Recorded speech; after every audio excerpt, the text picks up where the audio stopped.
Oh, muchas gracias. And thank you so much for inviting me to speak here. It's such an honor to speak on an international meeting. I'm so excited. I love hearing the preamble in Spanish, and I love hearing the basic commitment to GreySheet. It reminds me of my original days in Cambridge.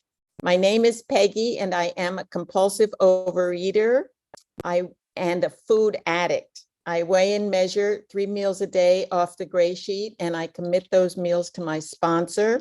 I don't eat in between no matter what. Abstinence is the most important thing in my life without exception. And one day at a time, I work to put this program first in my life. Anything I put before my abstinence, I will lose it. And I am here to build a defense against the first compulsive bite. And that is really the essence of why I am here to qualify today, because everything I do that phrase captures everything for me, that every minute, every day of my life has to be dedicated to building a defense against the first compulsive bite. It's not the second or the third or the fourth or the 100th bite that will kill me. It's the first compulsive bite. And that is because I am a food addict. I am addicted to food. And it's worth my just talking for a minute about what it means to be a food addict. It means that I am obsessed physically, first and foremost, physically. I have cravings for sugar and carbohydrates. It's not just food. I did not binge on green vegetables. I binged my brains out on sugar and carbohydrates. I have a physical allergy to those things.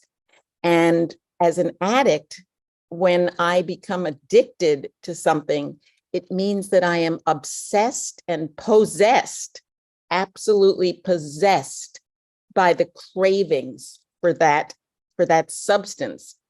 And the thing about addiction, the most important thing about addiction that I want to convey today is that addiction means in my life that I sought this substance despite the most terrible consequences that followed from eating compulsively. That is the real nature of my life eating compulsively, is that adverse consequences that were so terrible. They created shame. I was obese. I weighed almost 270 pounds. Today, I'm a fraction of that amount of weight. And so I ate compulsively despite the most terrible adverse consequences. And what addiction does and what it did to me was it drove me into situations that were just indescribable. I started eating compulsively when I was 13. For some reason, I didn't eat compulsively before that, but I was still totally obsessed with food. But somehow when I became 13, just overnight, I suddenly developed cravings that were so extreme that it drove me to start stealing food from my friends' homes. I would be hanging out with my friends after school, and everybody, we'd be sitting around and smoking cigarettes and talking, and we'd have some sugar and carbohydrates in front of us after school. And the rest of the girls, they would eat, a couple of things, and then they were full. But for me, I was never full. It just created a craving for more. It was as though it was like pouring gasoline on top of oil. On top of fire. Is that the expression? Yeah, pouring gasoline on top of fire. Suddenly, It was a drive. I had to get more, and nothing could stop me. And I essentially lost all my capacity for self-agency. I had no self-determination. I was, in effect, a slave to food. And I hate to use that word slave, because slavery is a very serious issue. It still is today. It's an extreme concept. And I'm someone who cares deeply about these sorts of things, so I don't use it lightly.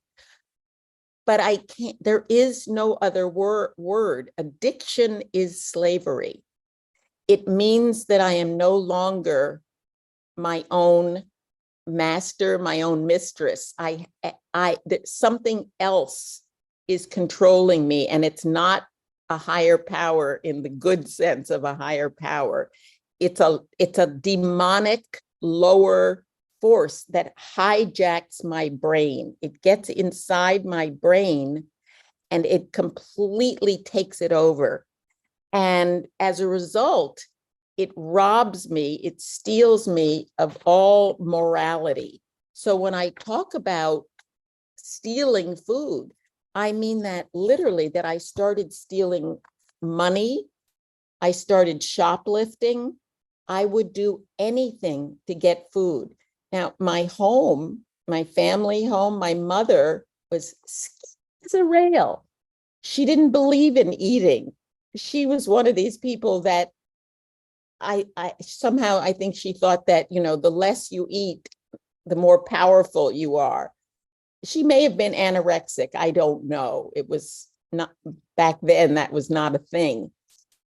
But there was, as a result, we did not have food in the house. A lot of compulsive eaters came from families that had lots of food and big meals and eat and desserts. And I had none of that.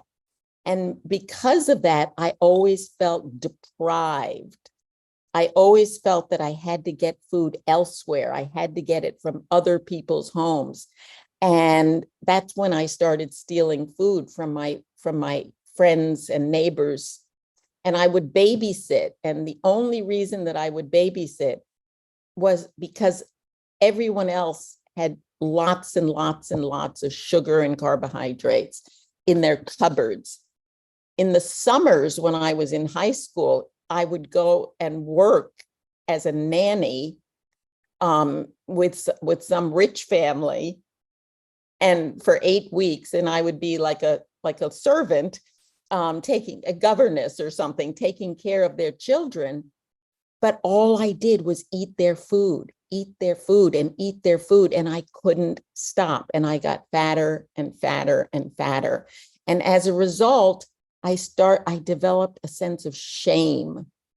And this sense of shame that went along with being fat and obese became the all-consuming emotion along with the cravings. So I had these drives. I had to get the food despite the consequences that came from eating. And those consequences were the shame and self-hatred. I was suicidal because, again, you know, I went to college. I couldn't study. I couldn't write papers. I had all incompletes. I dropped out of college. I started hitchhiking all over the place. I started doing drugs, lots and lots of drugs, hoping that the drugs would, you know, keep me from eating. But all they did was make me eat more. I started taking amphetamine, speed, because speed was supposed to help me not eat. But as I always say, that the only thing that speed did was make me eat faster, made me eat speedier. It did not interfere with this addiction. And I lived this way and desperately looking for answers. I tried everything. I started going to psychiatrists and therapists and food groups, and I went to and liquid diets and Weight Watchers, and I would have some success, like with Weight Watchers. I lost 100 pounds, but they didn't teach me anything about addiction. They didn't teach me that this is a compulsion that I have no power to stop. They didn't teach me that I'm a slave to food. And most of all, they didn't teach me that I am allergic, that I have a physical allergy to sugars and carbohydrates. What most diets try to teach you is to eat moderately. Just have 3 meals a day. Stop when you're not hungry anymore. Now that is a joke. No one on this Zoom meeting would be here if we knew how to eat moderately. If we were capable, it's not that we don't know how, it's that we're not capable because I assume the reason you're at this meeting is because you too are an addict when it comes to food, that you too eat even though you don't want to eat. You do not want to eat, but you have no choice but to eat. That's what my story was. I had no ability to stand up to these ruthless cravings that were so powerful that nothing could stop me. I would go out in the middle of the night. I would go into dangerous places, and I had to get food. So what that means is that I am a desperate case when it comes to food addiction. I am not someone that I had 10 pounds to lose and, I wanted to get thin for the wedding. I'm not one of those people. And I don't know many of those people that last in GreySheet, to be honest with you. Most people who are in GreySheet successfully are people who have what I call, and we call in GreySheet, the gift of desperation. And it is a gift. So everything that I've just described to you is really a gift now that I am in recovery. Because if I didn't have that memory and that experience of what it was like to eat compulsively, I wouldn't be willing to do what it takes to be abstinent. So that's why it's a gift. It's a gift because it's been 45 years since I first went to my first GreySheet meeting. I was lucky enough to be living in Cambridge, Massachusetts in 1979. So 44 years, I guess it is. And I was desperate. Nothing was working. And I saw an advertisement in a newspaper I was in graduate school of all things, and I couldn't get through graduate school. They were going to kick me out. And I saw a little classified ad in the school newspaper that said, "Do you have trouble with food? And call this number." And I had to laugh because that's an understatement. That is the understatement of all time. Do you have trouble with food? Yes, hello. I have trouble with food. Yes, I am a Volkswagen bus on legs and I have trouble with food. Help me, help me. And so I called this number and they told me, go to this place, go to this meeting at this time. And I walked into this meeting and I saw these beautiful people.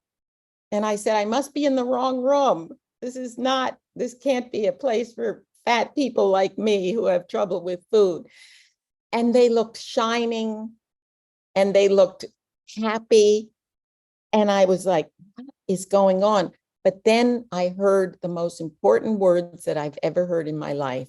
I heard gracias, thank you. I heard them say, I am a compulsive overeater.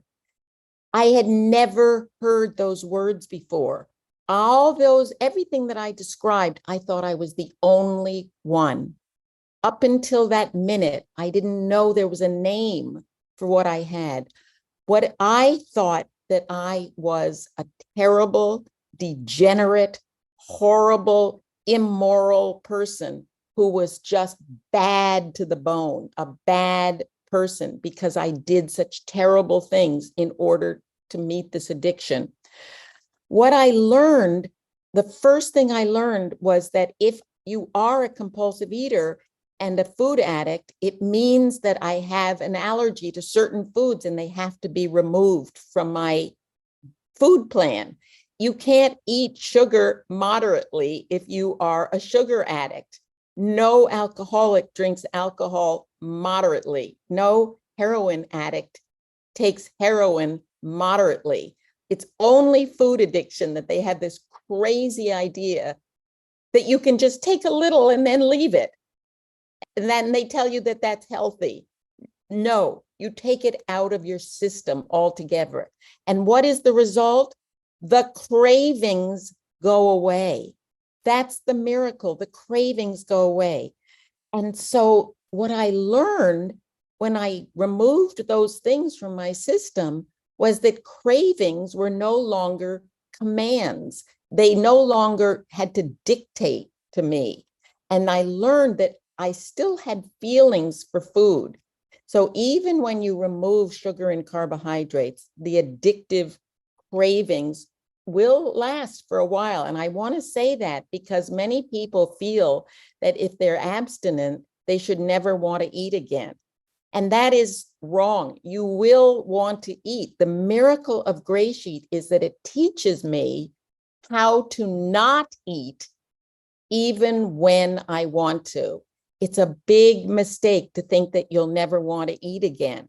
Because if you start to want to eat, you think, oh my God, I must be doing something wrong. It's hopeless. I might as well eat. I had to learn the hard way that I don't eat even when I want to. And the way that I don't eat when I want to is that I build my life around the GreySheet. I build my life around building a defense against the first compulsive bite. And building my life means making this program the center of my existence. And then I get to have a life around it. The secret, the trick is not to let the life that you suddenly get when you're not eating compulsively, not to let that life become more important than your abstinent life. That's what happened to me the first time. I got abstinent in 1980, and I got abstinent for 5.5 years. And back then, that was a very long time.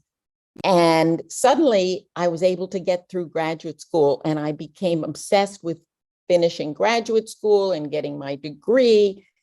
And after 5.5 years, suddenly I stopped going to meetings and I picked up the food. And it took me 3.5 years to get back.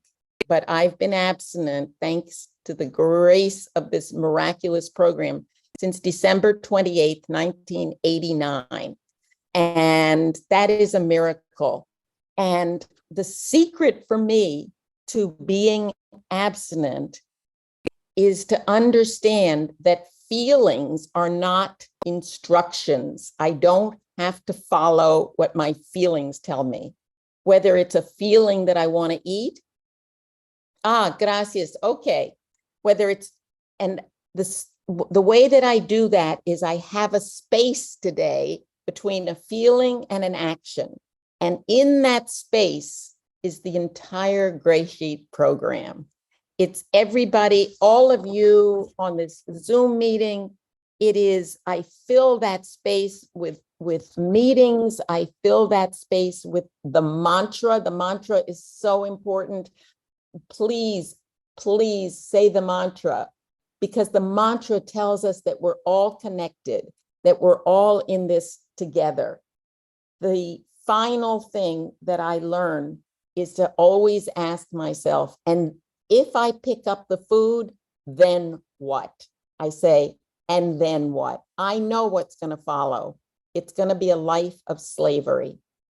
And so hope today for me is abstinent GreySheet. So thank you so much for letting me share. This fellowship has saved my life, and I don't eat no matter what. And you helped me build a defense against the first compulsive bite. Thank you. Gracias.